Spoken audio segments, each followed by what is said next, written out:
Hello guys, welcome to Edugrid juniors. और आज हम पढ़ेंगे एडोलेसेंस के चैप्टर के बारे में। तो reaching to the age of adolescence, ये वाला हमको चैप्टर पढ़ना है। क्लास 8th में जो आता है ये चैप्टर, वो हमें बहुत अच्छे से पढ़ना है और इसीलिए ये वीडियो वन शॉट में तुमको ये समझा देंगे। ये वीडियो समझने के बाद पक्का ये 100% है कि एक बार ये वीडियो अगर आपने देख लिया और समझ गए, उसके बाद में एग्जाम में एक भी मार्क्स नहीं कटने वाला। तो एग्जाम के टाइम पे अगर ये वीडियो पे क्लिक किया है तो 100% श्योर है कि भाई एग्जाम में ये चैप्टर में से जितने भी क्वेश्चन आएंगे उतने सारे अटेम्प्ट करके आएंगे और सारे मार्क्स आएंगे। Let's start with the chapter. तो चैप्टर को स्टार्ट करने के लिए हमको पहले समझना पड़ेगा कि भाई इस चैप्टर का मतलब क्या है, ये चैप्टर के नाम का मतलब क्या है। तो ये चैप्टर के मतलब, नाम का मतलब है एडोलेसेंस। पहला तो एक टॉपिक ये है हमारा और दूसरा है पुबर्टी। पहला टॉपिक है एडोलेसेंस और दूसरा टॉपिक है पुबर्टी। तो वेलकम टू एडुग्रिड जूनियर्स। और जूनियर्स पे हम आज पढ़ेंगे एडोलेसेंस एंड पुबर्टी के बारे में। जूनियर एडोलेसेंस मतलब क्या होता है, पुबर्टी का मतलब क्या होता है। लेट्स स्टार्ट, आगे बढ़ते हैं चलो। एडोलेसेंस एंड पुबर्टी, पहले तो हम कौन से टॉपिक क्लियर करने वाले हैं इस बार। पहला टॉपिक हो गया एडोलेसेंस एंड पुबर्टी। दूसरा, change in body forms.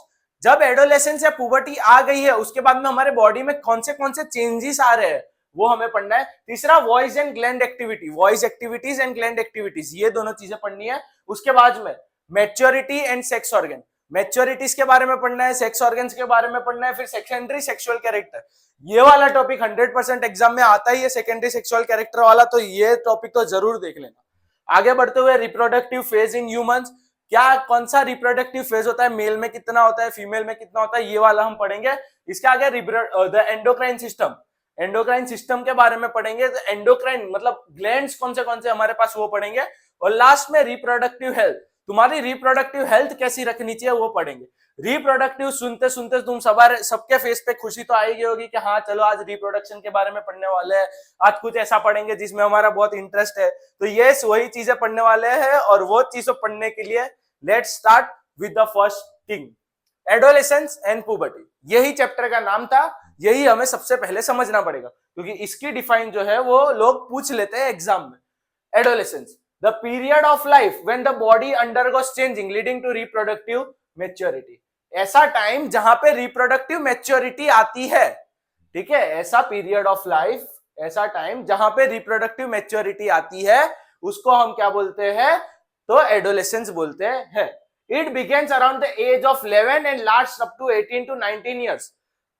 11th age में मतलब तुम अगर जब 11 साल के हो जाओगे, 11 साल के हो जाओगे, तब से लेके 18 या 19 साल तक, तब तक तुम्हारे तक वो एडोलेसेंस वाला स्टेज तुम्हारे बॉडी में रहेगा। इसीलिए तुमको हम बोलेंगे एडोलेसेंट। क्या बोलेंगे, adolescent. The person who is in adolescence, इसको एडोलेसेंट बोलते हैं। या फिर हम बोलेंगे द टीनेज ईयर। जो टीनेज ईयर होता है ना, 12 मतलब 13, 14, 15, 16, वो सारे जो ईयर्स होते हैं वो उसके बारे में हम पढ़ेंगे। आगे देखते हुए पुबर्टी, पुबर्टी क्या है, the process of physical change, तुम्हारे बॉडी का फिजिकल चेंज हो रहा है by which adolescence reach sexual maturity, जिसके मदद से एडोलेसेंस कहां पहुंचेगा, सेक्सुअल मैच्योरिटी पे पहुंचेगा। The most important mark is being capable of reproduction, और सबसे इंपॉर्टेंट मार्क है कि भाई तुम रिप्रोडक्शन कर सकते हो, तुम अपना वंशज आगे बढ़ा सकते हो। मतलब तुम अगर रिप्रोडक्शन के कैपेबल हो गए मतलब तुमने पुबर्टी हिट कर ली है। ठीक है, एडोलेसेंस मतलब ऐसा टाइम जहां पे तुमको रिप्रोडक्टिव मैच्योरिटी है, थोड़ा समझ आए कि रिप्रोडक्शन होता क्या है, उसकी मैच्योरिटी मिले तुमको। ठीक है, और उसके बाद में पुबर्टी, जब तुम लोग कैपेबल हो गए हो कि हाँ भाई रिप्रोडक्शन अब हम कर सकते हैं, yes we can do it. ठीक है, तो the process of physical change of the body and sexual maturity, bodies में फिजिकल चेंज आएंगे और वही सारी चीजें, और हम कैपेबल बन जाए रिप्रोडक्टिव हेल्थ के लिए, रिप्रोडक्शन के लिए। ठीक है, तो उसको हम बोलेंगे पुबर्टी। चलो आगे बढ़ते हुए,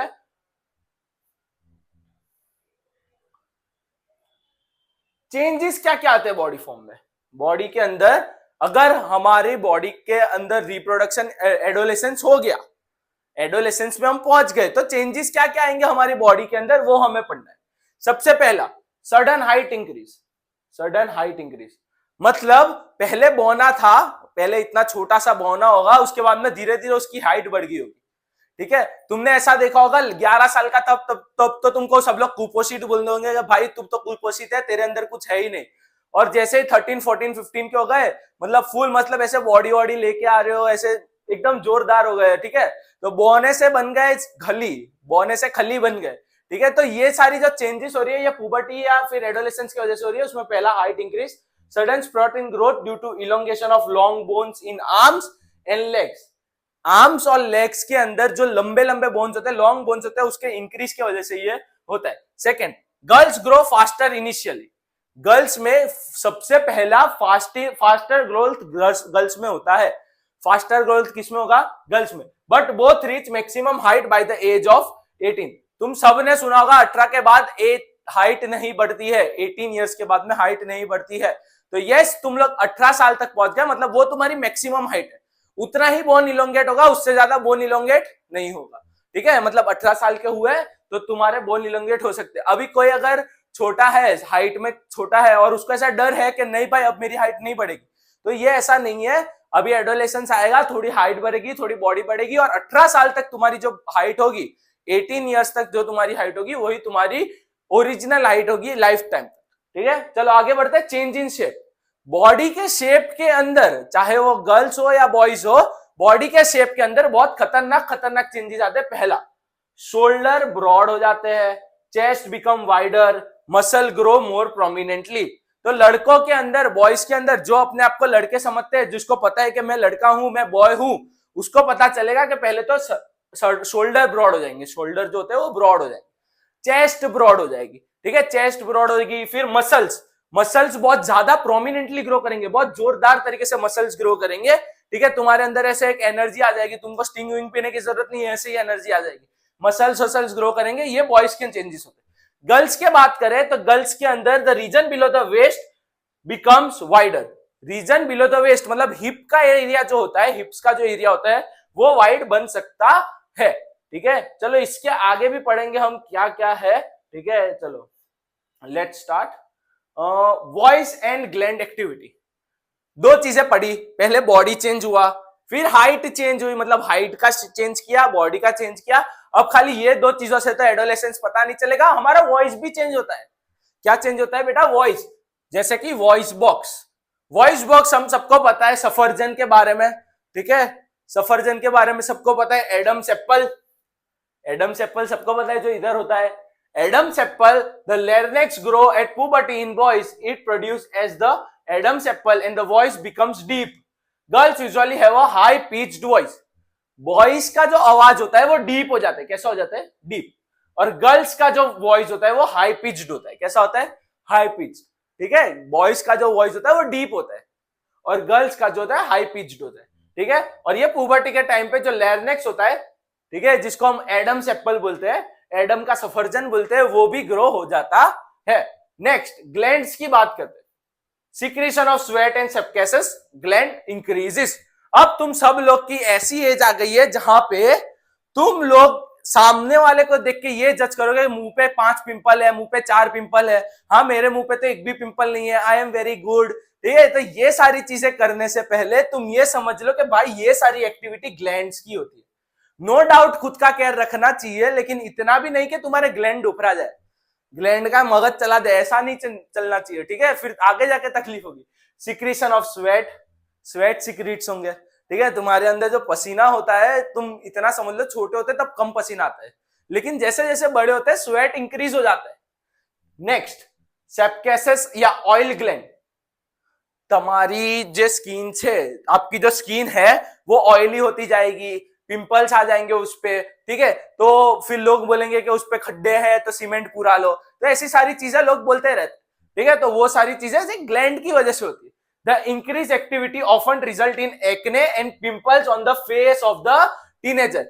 ये एक्टिविटी के इंक्रीज की वजह से, मैंने पहले ही बोला कि तुम्हारे फेस पे एक्ने हो सकता है और पिंपल हो सकता है। अब ये एक्ने और पिंपल के लिए लोग क्या क्या करते हैं भाई, मैंने देखा हुआ है 5,000 रुपए का सोप लेते हैं, 1,000 रुपए की ट्यूब लेते हैं, ये न वो, भाई सब कुछ ग्लैंड का कमाल है। नो डाउट केयर करनी चाहिए, लेकिन ग्लैंड बाबा जो है, ग्लैंड बाबा सबसे आगे है, ठीक है, ग्लैंड बाबा सबसे आगे है।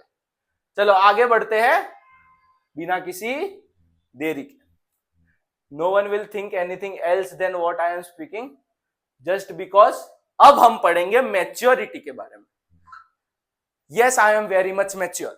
ये बोलने से पहले तुम खुद को देख लो, क्योंकि आज हम पढ़ेंगे मैच्योरिटी के बारे में और दूसरी एक चीज पढ़ेंगे सेक्स ऑर्गन्स के बारे में। सर ऐसे सारे शब्द बेटा ये तुम्हारे कोर्स में है, ये तुम्हें पढ़ना है, हंसी वसी नहीं चाहिए। नो डाउट ये पढ़ने में तुमको थोड़ी हंसी आएगी, तुम्हारा जो वो अंदर का जो इंसान है वो जाग जाएगा कि यस हमको ये पढ़ने मिल रहा है।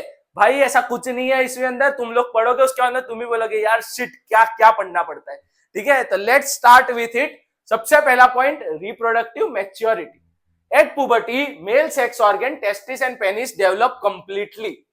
ठीक है, एट पुबर्टी के टाइम पे मेल का जो सेक्स ऑर्गन होता है जिसको हम बोलते हैं टेस्टिस एंड पेनिस, दोनों अलग अलग ऑर्गन है बेटा, दोनों एक नहीं है। टेस्टिस और पेनिस ये सही से डेवलप हो जाएंगे and testis produce sperm. Testis जो होता है वो स्पर्म प्रोड्यूस करना स्टार्ट कर देते हैं, टेस्टिस स्पर्म प्रोड्यूस करना स्टार्ट कर देंगे। In girls ovary enlarge and egg become mature. Girls के अंदर ओवेरीज जो होगी वो एनलार्ज हो जाएगी और एग्स भी मैच्योर हो जाएंगे। ठीक है, एग्स क्या हो जाएंगे, मैच्योर। आगे बढ़ते हुए मेंटल मैच्योरिटी, दिमागी मैच्योरिटी चाहिए तुमको। ठीक है, दिमागी मैच्योरिटी ही नहीं होगी तो फिर कैसे चलेगा। ठीक है, नो डाउट अब दिमागी मैच्योरिटी के बिना भी बहुत सारे व्लॉगर्स चल जाते हैं, सबकी बात नहीं कर रहा, कुछ कुछ। लेकिन चलो लेट्स स्टार्ट बिना किसी देर के, या फिर मेरे पे भी केस फाइल हो जाएगा कि ये सर ने ऐसा बोल दिया पढ़ाते पढ़ाते। ठीक है, उससे अच्छा हम स्टार्ट कर देते हैं। Adolescent become more independent and self conscious. Adolescence में हम लोग बहुत इंडिपेंडेंट हो जाते हैं और सेल्फ कॉन्शियस हो जाते हैं। It is often the time when the brain has the greatest capacity for learning. और ये टाइम ऐसा है जहां पे तुम्हारी ग्रेटेस्ट कैपेसिटी है लर्निंग की, लेकिन तुम नहीं करते। यही टाइम है जहां पे तुम्हारी ग्रेटेस्ट कैपेसिटी है कि तुम लर्न कर सको। ठीक है, तो ये लर्न करते हुए आगे बढ़ते हैं। पता चल गया होगा शायद रिप्रोडक्टिव मैच्योरिटी क्या होता है, मेंटल मैच्योरिटी क्या होती है, ये तुमको पता चल गया। Let's start ahead. ठीक है,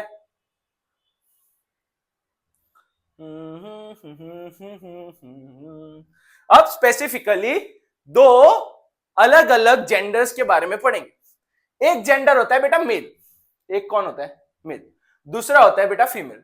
नो डाउट दोनों ही ये वीडियो देख रहे होंगे शायद, कहीं ना कहीं बैठ के, शायद रूम में बैठे होंगे, कहीं और बैठे होंगे, सुबह कहीं और बैठे होंगे। ठीक है, तो कहीं ना कहीं बैठे होंगे, लेकिन दिमाग में तो एक ही टेंशन है कि भाई एग्जाम आ रही है, क्या करे।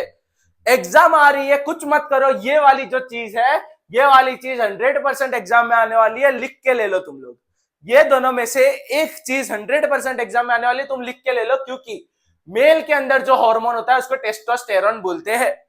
समझ लो, मेल के अंदर जो हार्मोन होता है उसको क्या बोलते हैं, टेस्टोस्टेरोन। और फीमेल के अंदर जो हार्मोन होता है उसको बोलते हैं ईस्ट्रोजन। फीमेल के अंदर जो हार्मोन होता है उसको क्या बोलते हैं, ईस्ट्रोजन। मेल के अंदर टेस्टोस्टेरोन होता है, फीमेल के अंदर ईस्ट्रोजन होता है। सर याद कैसे रखें, सबसे पहला पॉइंट, मेल के अंदर सेक्सुअल जो ऑर्गन होता है वो सबसे मेन ऑर्गन है टेस्टिस। कौन सा ऑर्गन है, टेस्टिस। और टेस्टिस के पास जो मेल का ऑर्गन है वो जो हार्मोन रिलीज करता है उसको बोलते हैं टेस्टोस्टेरोन। इसलिए मेल रिप्रोडक्टिव हार्मोन जो है वो टेस्टोस्टेरोन होगा, रिलीज बाय टेस्टिस। टेस्टोस्टेरोन कौन रिलीज करता है, तो बेटा टेस्टिस रिलीज करते हैं।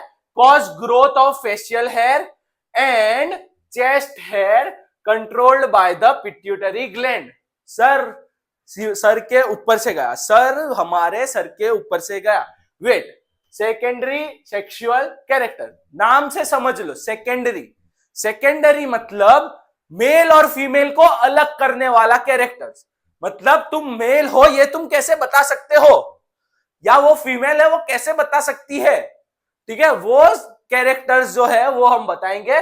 सबसे पहला मेल का जो है वो है कि टेस्टोस्टेरोन रिलीज होता है, क्योंकि टेस्टोस्टेरोन का काम क्या है, तो बेटा मस्टेक ऑफ बियर्ड। ठीक है, दाढ़ी मूछ। ठीक है, दाढ़ी मूछ उगाएगा। दूसरा, चेस्ट पे हेयर्स होंगे और controlled by the pituitary gland. Pituitary gland मतलब it is the master gland of your body. सब कुछ जितनी भी ग्लैंड की एक्टिविटी होती है वो पिट्यूटरी ग्लैंड करवाता है, और इसको मास्टर ग्लैंड बोलते हैं। क्या बोलते हैं बेटा, मास्टर ग्लैंड। क्या बोलते हैं, मास्टर ग्लैंड। ठीक है, और ये मास्टर ग्लैंड क्या काम करता है, तो मास्टर ग्लैंड काम करता है, मास्टर ग्लैंड और ऑलवेज हमेशा वो क्या काम करेगा, तो बेटा वो कंट्रोल करेगा सब। वो क्या करेगा, कंट्रोल। चलो आगे, फीमेल के अंदर क्या क्या होता है, सोचो। मेल के अंदर बीएड मस्टेक है, फीमेल के अंदर नहीं है, क्योंकि मेल के अंदर टेस्टोस्टेरोन हार्मोन है, फीमेल के अंदर नहीं है, इसलिए सेकेंडरी कैरेक्टर हुआ। बता सकते हैं कि मेल के पास होता है, फीमेल के पास नहीं होता है। बीएड और मस्टेक की बात कर रहा हूं, कुछ और मत सोचना बेटा, ठीक है। हम पता है हम बड़े हो गए, हमारे पास सेक्सुअल मैच्योरिटी आ गई है, लेकिन हम ये करते करते बड़े नहीं हो सकते। आगे फीमेल ईस्ट्रोजन, ठीक है, रिलीज बाय ओवेरीज। फीमेल के जो हार्मोन्स होते हैं उसको ईस्ट्रोजन बोलते हैं, और वो कौन रिलीज करता है, तो बेटा ओवेरीज रिलीज करती है, ठीक है। Caused breast development and memory gland to form also control by the pituitary gland. बेटा मैंने पहले ही बोला सारे ग्लैंड्स जो भी होते हैं, टेस्टिस हो गया, ओवेरी हो गया, ये आगे भी आएगा, ठीक है, ये पूरा जो मास्टर ग्लैंड है पिट्यूटरी ग्लैंड वो कंट्रोल करेगा। ये जो फीमेल का ईस्ट्रोजन है released by ovaries, ovaries release करता है। क्या होता है इससे, तो बेटा ब्रेस्ट का डेवलपमेंट होगा और मेमोरी ग्लैंड का डेवलपमेंट होगा। सर मेमोरी ग्लैंड क्या होता है, मेमोरी ग्लैंड जो होता है वो आगे तुम पढ़ोगे कि किस काम आता है, लेकिन इतना समझ लो कि भाई फीमेल के अंदर चेस्ट डेवलपमेंट मतलब ब्रेस्ट का डेवलपमेंट और मेमोरी ग्लैंड का डेवलपमेंट जो हो रहा है वो सेकेंडरी सेक्सुअल कैरेक्टर में लिख के आना है। हम यहाँ पे मार्क्स लेने आए हैं, कुछ और समझने नहीं आए, तो इसके 2 मार्क्स या 3 मार्क्स पक्का, वो कहा तो एमसीक्यू में होगा, कहा तो फिलिंग द ब्लैंक्स में होगा, कहीं तो कहीं होगा। नहीं समझ आया 10-15 सेकंड स्किप करके पीछे करके वापस देख लो, 2x स्पीड पे देख लो, सिंगल एक्स स्पीड पे देख लो, लेकिन ये वाला पक्का आने वाला 100%। तुम कहीं पे भी पढ़ रहे हो, तुम जम्मू कश्मीर में हो या तो फिर तुम कन्याकुमारी में हो, कहीं पे भी हो, ये वाला 100% आने वाला है, ठीक है। चलो आगे बढ़ते हैं। सर इतना श्योर कैसे है कि ये आएगा ही? सर बेटा 3-4 साल से पढ़ा रहे और 3-4 साल से सब कुछ देख के बैठे हैं कि भाई क्या कौन क्या पूछता है, कहां से क्या आता है, 100% आने वाला है, तुम लिख के ले लो। Reproductive phase in humans. अब हमारे अंदर जो रिप्रोडक्टिव फेज है उसके बारे में पढ़ेंगे। पहला, कब स्टार्ट होता है। सेकंड, फीमेल के अंदर कैसा होता है, मेल के अंदर कैसा होता है, ये हमको पढ़ना है। तो let's start with the duration. कहां पे स्टार्ट होता है, तो इट स्टार्ट्स विथ पुबर्टी। ये पूरा फीमेल का है, ठीक है, ये पूरा फीमेल का है, इधर लिखना रह गया है, ये पूरा फीमेल का है, ठीक है, मेल का नहीं है, ये फीमेल में होता है ये सब, ठीक है। It starts from puberty and last until 45 to 50 years. 45 से 50 ईयर्स तक रहता है। मतलब जब तुमको पुबर्टी हुई 12, 13, 14 जब भी हुई, गर्ल्स की बात चल रही है, इधर गर्ल्स की बात चल रही है, फीमेल्स या गर्ल्स की बात चल रही है, ठीक है। तो उनके अंदर रिप्रोडक्टिव मैच्योरिटी कब आती है, when they starts it puberty, जिसको बोलते हैं मेनार्क। क्या बोलते हैं, मेनार्क, ठीक है। सर हमको कैसे पता चलेगा कि हमारी रिप्रोडक्टिव मैच्योरिटी आ गई है, let me clear this, wait. लेकिन जब एंड होता है उसको मेनोपॉज बोलेंगे, वो जाने देते हैं। चलो पहले हम ये स्टार्ट करते हैं कि भाई सर हमको कैसे पता चलेगा कि रिप्रोडक्टिव मैच्योरिटी आ गई है। तो रिप्रोडक्टिव मैच्योरिटी आ गई है ये समझने के लिए पहले देखो, एक होती है मेंस्ट्रुअल साइकिल। क्या होती है, मेंस्ट्रुअल साइकिल। अब बेटा 2 चीजें होती है, जब फर्टिलाइजेशन हुआ, अगर फर्टिलाइजेशन हुआ तो बेबी प्रोड्यूस होगा, ये तुम 6th चैप्टर में पढ़ चुके हो। लेकिन अगर फर्टिलाइजेशन ही नहीं हुआ है तो अब वो ओवम का क्या होगा, ये तुम ये चैप्टर में पढ़ रहे हो, ठीक है। फर्टिलाइजेशन हो गया है, अगर फर्टिलाइजेशन हो गया है तो बेबी प्रोड्यूस होगा, ये तुमने लास्ट चैप्टर में पढ़ लिया। लेकिन अगर फर्टिलाइजेशन ही नहीं हुआ है तो हम कैसे आगे बढ़ेंगे, तो वो अब पढ़ेंगे।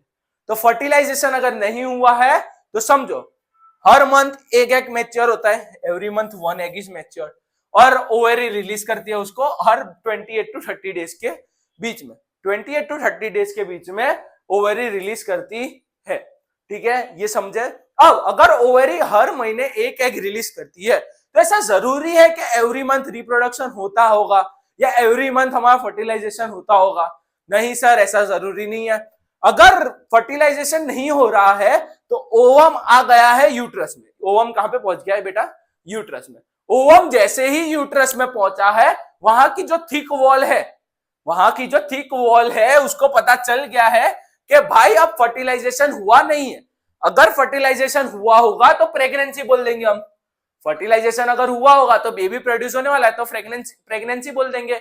लेकिन अगर फर्टिलाइजेशन ही नहीं हुआ है तो वो ओवम का क्या होगा, तो वो ओवम एज अ ब्लड बाहर निकल जाएगा, एज अ वेस्ट बाहर निकल जाएगा। If fertilisation fails, the egg and the lining are shed causing bleeding. मतलब ये जो थिक लाइनिंग बनी है, वो जो एवरी मंथ ग्रो होती है यूट्रस में थिक लाइनिंग, वो और साथ साथ में एग, वो चीजें सारी फेड ऑफ हो जाएगी with the help of bleeding. जो तुम्हारा फर्स्ट मेंस्ट्रुएशन होगा उसको हम मेनार्क बोलेंगे, सबसे पहला मेंस्ट्रुएशन होगा उसको मेनार्क बोलेंगे। मतलब at the age of teenage, ठीक है, पुबर्टी के टाइम पे तुम्हारा मेनार्क होगा, तुम्हारा मतलब गर्ल्स का, ओके। और मेनार्क के बाद में जो मेनोपॉज होता है, मेनोपॉज मतलब पॉज, इसमें लिखा हुआ है पॉज, पॉज मतलब खत्म, यहां पे उनकी रिप्रोडक्टिव लाइफ खत्म हो गई। कौन सी एज पे सर? तो बेटा 45 से 50 की एज में, 45 की 50 की एज में उनकी रिप्रोडक्टिव मैच्योरिटी खत्म हो गई, ठीक है, समझ गए। वापिस मेंस्ट्रुएशन का फर्स्ट मेंस्ट्रुएशन, जो फर्स्ट मेंस्ट्रुएशन होता है उसको मेनार्क बोलते हैं, जो लास्ट मेंस्ट्रुएशन होता है उसको मेनोपॉज बोलते हैं। मेनोपॉज कब होगा? तो 45 से 50 इयर्स के बीच में। मेनार्क कब होगा? तो पुबर्टी जब हिट होगी तब, ठीक है। और मेनार्क कैसे पता चलेगा? तो first menstruation cycle. Menstruation cycle क्या होती है? मतलब वो 28 टू 30 डेज की होती है। अगर फर्टिलाइजेशन नहीं हुआ है ओवम के अंदर, ओवम का फर्टिलाइजेशन नहीं हुआ है, तो वो यूट्रस में पहुंचेगा, यूट्रस की थिक लाइनिंग और ओवम दोनों के दोनों शेड ऑफ हो जाएंगे with the help of bleeding, और इसी को हम बोलते हैं मेंस्ट्रुएशन, ठीक है, समझ गए। एकदम इजी है, नहीं समझ आया 10-15 सेकंड पीछे कर लो। ये वाला टॉपिक 50% स्कूल्स में आएगा, 100% तो नहीं बोल सकता, लेकिन 50% लोगों के स्कूल में ये आ सकता है, ठीक है। चलो लेट्स स्टार्ट आगे, लेट्स गो आगे। ओके सर, आपने तो ये बताया ही नहीं कि मेल के अंदर रिप्रोडक्शन कब हो सकता है। मेल के अंदर रिप्रोडक्शन हो सकता है at the starting of puberty, जब तुम्हारे पास रिप्रोडक्टिव मैच्योरिटी आ गई हो, टिल योर डेथ। क्योंकि जैसे फीमेल के अंदर एवरी मंथ एक एग प्रोड्यूस होता है, मेल के अंदर डेली स्पर्म्स प्रोड्यूस होते हैं, डेली स्पर्म्स प्रोड्यूस होते हैं, ठीक है। और डेली स्पर्म प्रोड्यूस होते हैं मतलब कि वो कभी भी रिप्रोडक्शन कर सकता है, चाहे वो 80 साल के हो जाए, चाहे वो 90 के हो जाए या 100 के हो जाए, ठीक है, कभी भी वो रिप्रोडक्शन कर सकते हैं। Let's start with a boy और अ गर्ल। अभी हमने फॉरेन में बहुत सारा देखा है कि let's reveal the gender. Gender revelation के लिए बहुत सारी चीजें होती है, जेंडर रिवीलेशन करने के लिए बहुत सारी चीजें होती रहती है, और इसके लिए हमारे पास है सेक्स डिटर्मिनेशन की चीज। सेक्स डिटर्मिनेशन कैसे होती? How does sex determination works? Sex determination कैसे होती? तो तुम्हारे अंदर या मेरे अंदर, ह्यूमन बींग्स के अंदर टोटल 23 पेयर्स ऑफ क्रोमोसोम होते हैं। कितने पेयर्स होते हैं? 23। Out of which 22 are non sex chromosome या एलोसोम्स, एलोसोम्स, ठीक है। और लास्ट वाला जो एक होता है उसको बोलते हैं सेक्स क्रोमोसोम्स। क्या बोलते हैं? सेक्स क्रोमोसोम, ठीक है। 22 pairs are allosome and single chromosome is called as sex chromosome. तो ये जो सेक्स क्रोमोसोम है, इसके पास क्या क्या है? तो सेक्स क्रोमोसोम में the female have XX chromosome. Female के पास कौन सा है? XX, 2 X, ठीक है। मेल के पास है X और Y, एक X है और एक Y है। जो X के बारे में तुम सोच के हंसी ले रहे हो, अच्छा वो X फीमेल के पास 2, मेल के पास 1, लेकिन मेरे पास तो 4 है, क्या करूं? नहीं बेटा, ऐसा नहीं है, ये क्रोमोसोम की बात हो रही है, ठीक है। फीमेल के पास 2 X होते हैं, मेल के पास 1 X होता है, 1 Y होता है। And unfertilised egg always have 1 X sperm and can, मतलब जो अनफर्टिलाइज्ड एग होता है उसके पास हमेशा खाली 1 X क्रोमोसोम ही होता है। समझो, ओवम और स्पर्म दोनों सिंगल सेल्ड है, मतलब उसके पास एक ही क्रोमोसोम होगा। स्पर्म के पास या तो X हो सकता है या तो Y हो सकता है, लेकिन जो अनफर्टिलाइज्ड एग है उसके पास तो ऑलवेज क्या होगा? हमेशा X ही होगा, ठीक है। If X sperm fertilise girls, ठीक है, अगर बॉय का X स्पर्म फीमेल के X स्पर्म के साथ में फर्टिलाइज हुआ तो वो गर्ल बनेंगे, और इफ बॉय का Y स्पर्म फीमेल के X स्पर्म के X ओवम के साथ फर्टिलाइज हुआ तो उसको बॉय बोलेंगे। वापिस ये इमेज की मदद से समझते हैं। मैंने क्या बोला? मेल के पास होता है XY, फीमेल के पास होता है XX। दोनों के क्रोमोसोम मैंने अलग कर दिए, दोनों के गैमेट्स अलग कर दिए, मतलब XY XX। अभी देखो, ये जो ओवम है, ओवम के पास क्या है? हमेशा XX। मेल के पास क्या है? स्पर्म के पास क्या है? या तो X हो सकता है या तो Y हो सकता है। मतलब ओवम के पास तो हमेशा X है, वो कभी भी डोनेट करेगा, वो X ही डोनेट करेगा, उसके पास दूसरी कोई पॉसिबिलिटी है ही नहीं। लेकिन मेल के पास 2 पॉसिबिलिटी है। अगर मेल का X फीमेल के कोई भी एक्स के साथ, मतलब ये वाला गैमेट हुआ या ये वाला गैमेट हुआ, कोई भी एक्स के साथ मिक्स होगा, फर्टिलाइज होगा, तो 2 एक्स मिलेंगे, मतलब वो क्या बनेंगे, फीमेल। और अगर मेल का वाई किसी एक्स के साथ में फर्टिलाइज हुआ तो वो क्या बनेंगे, मेल। ये सेक्स डिटर्मिनेशन वाला क्वेश्चन 3 मार्कर का क्वेश्चन है। अगर सिंगल चैप्टर टेस्ट है, तुम्हारा खाली यही चैप्टर की टेस्ट है, तो 100% ये क्वेश्चन आने वाला है। लेकिन अगर मल्टीपल चैप्टर्स है तो मैं बता सकता हूं कि ये वाला क्वेश्चन भी आ सकता है, क्योंकि ये इंपॉर्टेंट है, इसीलिए आ सकता है, बहुत इंपॉर्टेंट है। लोग नहीं समझ पाते, इजी है। देखो समझो, मेल के पास 2 क्रोमोसोम एक्स वाई, फीमेल के पास भी 2 क्रोमोसोम एक्स एक। फीमेल के पास दूसरी कोई पॉसिबिलिटी नहीं है, वो खाली एक्स ही डोनेट करने वाली है। लेकिन मेल के पास 2 पॉसिबिलिटी है, एक एक्स और एक वाई, ठीक है। तो मतलब अगर मेल का एक्स और फीमेल का एक्स फर्टिलाइज हुआ तो गर्ल बनेगी, और मेल का वाई और फीमेल का एक्स फर्टिलाइज हुआ तो बॉय बनेगा, ठीक है। समझ गए, 50-50% दोनों की पॉसिबिलिटी होगी। ये वाली स्लाइड का एक स्क्रीनशॉट ले लो तुम लोग, स्क्रीनशॉट लेने पर तुमको पता चल जाएगा। ये खास ये वाला फोटो देख लो, ये वाला फोटो अगर बना के आ गए, इतना लिख के आ गए, तो 100% आपके मार्क्स फुल आने वाले हैं। चलो लेट्स गो अहेड। अगर किसी को कोई भी डाउट हो, you can put it into a comment section, I will make a short for that. Let's start. Sir ये किसका फोटो है? सर ये ग्लैंड्स का फोटो है, ठीक है, ग्लैंड्स का फोटो है। किसका फोटो है? Gland. Let's start with N endocrine system. Endocrine system, तुम्हारे अंदर के सिस्टम के बारे में जानेंगे। एल्विस भाई के सिस्टम नहीं, अंदर की सिस्टम के बारे में जानेंगे। अंदर की सिस्टम कौन सी है? Endocrine system. उसके अंदर ग्लैंड्स आते, क्या आते हैं? ग्लैंड्स। अब मैंने तुमको स्टार्टिंग में बताया या बीच में शायद मैंने बताया कि भाई एक ग्लैंड होता है जिसका नाम होता है पिट्यूटरी ग्लैंड। क्या नाम होता है? पिट्यूटरी ग्लैंड, जिसको हम बोलेंगे मास्टर ग्लैंड। उसको हम क्या बोलेंगे? Master gland, which is attach to the brain, stimulates other gland to growth. वो ब्रेन के साथ में अटैच होता है यहीं पे कहीं पे, और वो हेल्प करेगा कि भाई दूसरे सारे ग्रो हो। दूसरे सारे ग्रो हो मतलब दूसरे सारे ग्लैंड सही से काम करते कि नहीं, वो ये ध्यान रखें। दूसरा, thyroid gland produce thyroxine, thyroxine produce करता है। और उसमें अगर वो थायरोक्सिन की कमी हुई तो कौन सी डिसीज होगी बेटा? गोइटर। सर इतना फास्ट क्यों पढ़ा रहे हो बेटा? आगे फ्लो चार्ट मैंने दिया हुआ है, ये वीडियो लास्ट तक देखना, फ्लो चार्ट देखो और फ्लो चार्ट से इजीली समझ पाओगे। तीसरा, पेनक्रिया। पेनक्रिया क्या प्रोड्यूस करता है? तो बेटा पेनक्रिया इंसुलिन प्रोड्यूस करता है। तुमने सबने देखा होगा कि डायबिटीज के टाइम पे अगर डायबिटीज ज्यादा हो जाती है तो इंसुलिन का इंजेक्शन ले लेते हैं, ठीक है। मतलब अगर इसकी डेफिशिएंसी है तो क्या कॉज होगा? डायबिटीज। लास्ट वाला है एड्रेनलिन, एड्रेनालाइन। एड्रेनालाइन की अगर बात करें तो एड्रेनालाइन में produce adrenaline to manage stress and salt balance. Stress और सॉल्ट बैलेंस के लिए एड्रेनालाइन प्रोड्यूस होता है, ठीक है। देखो थायराइड ग्लैंड, ठीक है, पेनक्रियाज ये रहे, किडनीज ये रही, टेस्टिस और ओवेरी ये रहे, ठीक है। तो अलग अलग ग्लैंड दिया, थाइलेमस ये रहा, ठीक है। तो अलग अलग ग्लैंड्स दिए हुए जो तुमको पढ़ने हैं आगे जाके। लेट मी गिव जस्ट, मेरे को 5 मिनट दो, 5 मिनट में हम एंड पे पहुंच जाएंगे, ठीक है। 5 मिनट खाली मेरे को दो, मैं तुमको फ्लो चार्ट दिखा देता हूं। Let's go ahead.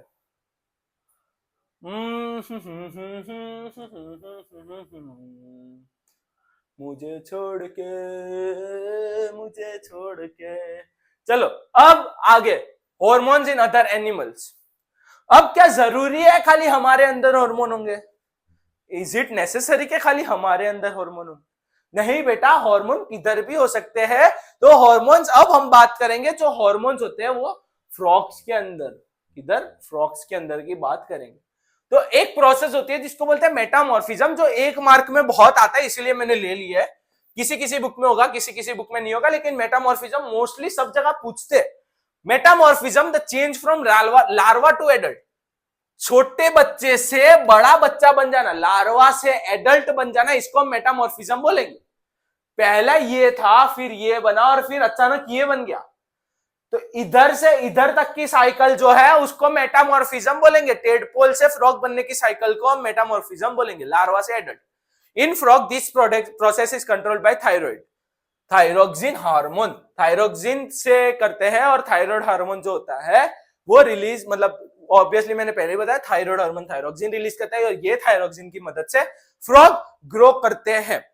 Thyroxine produce require iodine in water. अब इतना समझ लो, अगर थायरोक्सिन तुम्हारे अंदर कमी है, मतलब फ्रॉक्स के अंदर कमी है, तो उनको इंसुलिन चाहिए। इंसुलिन के बिना थायरोक्सिन बन ही नहीं सकता। आयोडीन के बिना थायरोक्सिन बन ही नहीं सकता। किसके बिना? आयोडीन। आयोडीन के बिना थायरोक्सिन बन ही नहीं सकता, मतलब without iodine tadpoles can not become frog. अगर टेडपोल ऐसी जगह पे रह रहे हैं जहां पे आयोडीन नहीं है तो वो लोग कभी फ्रॉग बन ही नहीं पाएंगे। ठीक है, टेडपोल अगर ऐसी जगह पे है जहां पे आयोडीन नहीं है तो वो लोग कभी फ्रॉग बन ही नहीं पाएंगे। Insects are controlled by insect hormones, insect जो भी है वो इंसेक्ट हार्मोन से कंट्रोल होते हैं। ठीक है, समझ गए इतना? मतलब ये समझ लो थायरोक्सिन किसकी मदद से, आयोडीन की मदद से।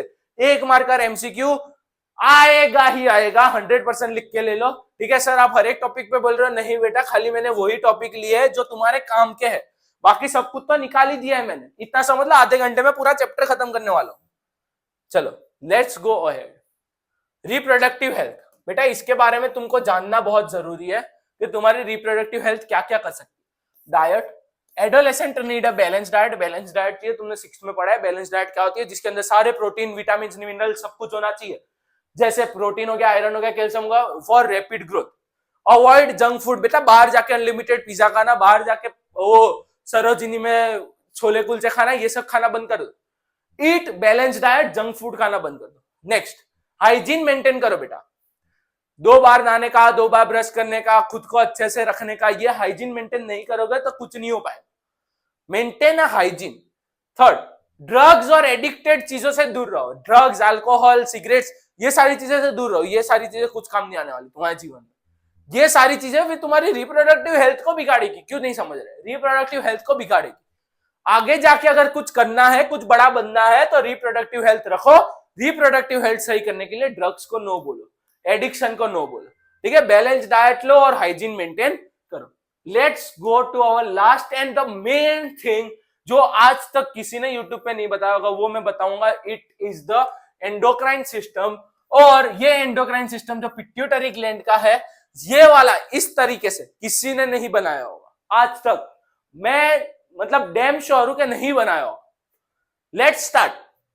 पहले मैं बताऊंगा कि भाई सेक्सुअल डिसीज कौन सी होती है। सेक्सुअल डिसीज होती है एड्स, AIDS, एड्स। एड्स किसकी वजह से होती है? तो HIV वायरस की वजह से होती है। किसकी वजह से होती है? HIV वायरस, जिसको बोलते हैं immuno deficiency virus, human immuno deficiency virus. ठीक है, और बेटा ये डिसीज का फुल फॉर्म क्या है? Acquired immuno deficiency syndrome. Immuno deficiency common निकाल लो, खाली A और S का फुल फॉर्म याद रखना है, एक्वायर्ड और सिंड्रोम। ठीक है, तो एक्वायर्ड इम्यूनो डेफिशिएंसी सिंड्रोम ये एड्स का फुल फॉर्म है। ये किसके वजह से होता है? तो HIV वायरस की वजह से होता है, जिसको हम बोलते हैं इम्यूनो डेफिशिएंसी वायरस। ठीक है, चलो लेट्स गो अहेड। पहला, थायराइड ग्लैंड। थायराइड ग्लैंड बेटा क्या क्या रिलीज करता है? तो थायरोक्सिन रिलीज करता है। पेनक्रिया क्या रिलीज करते हैं? तो इंसुलिन रिलीज करते हैं। एड्रेनालाइन क्या रिलीज करता है? तो बेटा एड्रेनालाइन रिलीज करते हैं। ओवरी क्या रिलीज करते हैं? Estrogen and progesterone. और टेस्टिस क्या रिलीज करते हैं? तो बेटा टेस्टोस्टेरॉन। ठीक है, एकदम इजी है, इसका स्क्रीनशॉट ले लो। इसका फंक्शन क्या है? बेटा balance growth, control metabolism. Growth को कंट्रोल करेगा, मेटाबॉलिज्म को कंट्रोल करेगा। बैलेंस लेवल को कंट्रोल करेगा। मैंने बताया था इसकी मदद से क्या होता है, ये आगे ही बताया मैंने। ठीक है, डायबिटीज की वजह। नेक्स्ट, एड्रेनालाइन, फीलिंग लेवल, तुम्हारे अंदर हैप्पी फीलिंग, डिप्रेशन वाली फीलिंग, ये सारी एड्रेनालिन वो ही करेगी। नेक्स्ट, फीमेल के अंदर growth and function, reproductive system, ये फीमेल के अंदर ही होगा। ये मेरे को बताना तो नहीं चाहिए लेकिन मैं बता रहा हूं। ठीक है, ये मेल के अंदर होगा। Growth of function of reproductive system, reproductive system दोनों में ग्रो होगा। टेस्टोस्टेरोन अगर रिलीज हुआ तो रिप्रोडक्टिव सिस्टम ग्रो होगा, प्रोजेस्टेरोन या एस्ट्रोजन रिलीज हुआ तो रिप्रोडक्टिव ग्रो होगा। डिसीज कौन सी होती है? थायराइड की वजह से गॉइटर डिजीज होती है। अगर थायरोक्सिन तुम्हारे अंदर कम है तो बेटा गॉइटर डिजीज हो सकती है। थायरोक्सिन अगर कम है तो गॉइटर डिजीज हो सकती है। आगे, पेनक्रिया, अगर इंसुलिन कम है जीवन में इंसुलिन कम है तो डायबिटीज हो सकती है। ठीक है, एड्रेनालाइन, इसकी वजह से सबसे बड़ा शिकार जो हो सकते हैं ये हार्मोन की वजह से, वो होगा डिप्रेशन। तुम डिप्रेशन में जा सकते हो। ठीक है, नेक्स्ट, ओवेरीज में चेंज ड्यूरिंग प्रेगनेंसीज होंगे। मतलब ये डिसीज नहीं है लेकिन ऐसा कह सकते हैं कि क्या चेंज हो रहे हैं, तो बेटा प्रेगनेंसी के टाइम पे बहुत सारे चेंजेस होते हैं। नेक्स्ट, पुबर्टी के टाइम पे बहुत सारे चेंजेस होते हैं मेल के अंदर। ठीक है, तो इतनी सी चीज थी, एकदम इजी सा टॉपिक था लेकिन लोगों ने हार्ड बना के रखा था, इसलिए मैंने तुम्हारे लिए एकदम इजी बना दिया, सिंपल सा। इसका स्क्रीनशॉट ले लो, 2-3 बार लिख लो, याद हो जाएगा। मतलब तुम्हारे इसके अंदर से अगर कोई भी एमसीक्यू आए, फिलअप्स आए, कुछ भी आए, तो तुम लोग 100% सॉल्व कर सकते हो। ठीक है, 100% सॉल्व कर सकते हो। इजी है, एकदम इजी, इजी पीजी। ठीक है, तो लेट्स गो अहेड। और यस, ये हमारा चैप्टर जो भी है वो खत्म हो चुका है। तो हैप्पी एंडिंग के साथ साथ मैं यही बोलना चाहूंगा कि thank you so much for watching this video. ये वीडियो देखने के लिए बहुत बहुत शुक्रिया। अगर मजा आई हो तो शेयर टू योर फ्रेंड्स को शेयर करो ताकि उनको भी मजा आए, उनके तक ये इजी ट्रिक्स पहुंच सके। तुम फुल मार्क्स लाओगे, वो भी फुल मार्क्स लाएंगे, तुम्हारा रुतबा बन जाएगा स्कूल में। Yes, you can also flex के हाँ हम लोग एड्यूग्रिड के साथ पढ़ते हैं, हम लोग नए सर के साथ पढ़ते हैं साइंस, बहुत मजा आता है, बहुत इजी लैंग्वेज में सिखाते हैं। ठीक है, तो ये फ्लेक्स करने के लिए तुम शेयर करो ये video, enjoy this video, enjoy किया हो और अगर इच्छा हो तो वापस भी देख सकते हो तुम लोग। ठीक है, एक बार में याद हो गया हो तो वेल एंड गुड, दूसरी बार देखना है तो याद हो जाएगा। कमेंट कर सकते हो कि भाई सर हमको ये वाला चैप्टर चाहिए, आगे जाके हमको ये दो, तो हम ये भी देने की पूरी कोशिश करेंगे। ठीक है, thank you for watching this video. और ऐसे ही आते रहिए एड्यूग्रिड जूनियर्स पे, यहाँ पे साइंस खाली फन के साथ ही पढ़ाया जाएगा। Thank you.